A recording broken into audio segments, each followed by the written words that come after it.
Hello learners of all ages, my name is Mr. Montgomery. I teach 4th and 5th grade math, and today we're going to be learning about how we work with zeros in the product.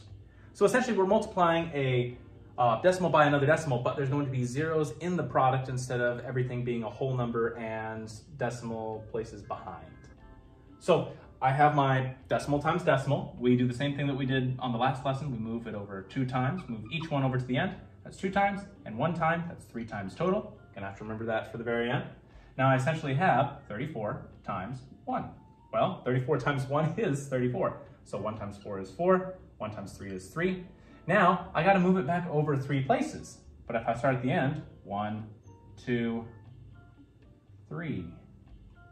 I'm gonna have to add some zeros at the very beginning. So I have a spot right here that needs to be filled in 0, and I have to have a 0 in the ones place to tell me that I have 0 in my whole number spot. So I'll have 0 and 34 thousandths. Let's take a look at another example.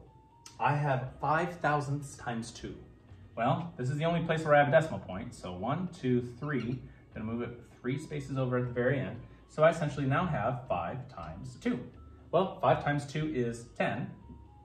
But now I need to move the decimal place from the end over 3 places. 1, 2, 3.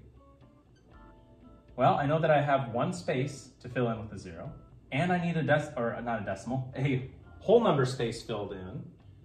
So I'll add a 0 there. So I'll have 0 and you could do 1/100th or 10 thousandths. Let's take a look at one last example.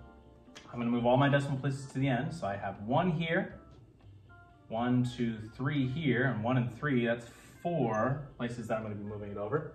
So I now essentially have 2 times 14, or I could write that as 14 times 2. So 2 times 4 is 8, 2 times 1 is 2, so that's 28, but I have to move the decimal place from the end over 4 spots. So from the end, 1, 2, 3, 4, decimal point. So I have 2 spots to fill in right now with 0 and 0, and my whole number needs a spot filled as well, with 0 at the very, very beginning. So I'll have 0 and, let's see, we got 28 10 thousandths. All right, my 5th grade friends, if you take a look at page 209 in our workbook, you'll see that we're gonna be doing practice problems number 6, 12, and 19. The directions just say multiply. Make sure that you move your decimal place over to the end for each number. Count up how many total spaces you moved over, multiply like you normally would, and make sure to move the place or the decimal place back over the number of places that there was in the total number of places you moved before. I know it sounds confusing when I say it like that, but you know what I mean. If you have any questions on zeros in the product, please let me know when you come to class.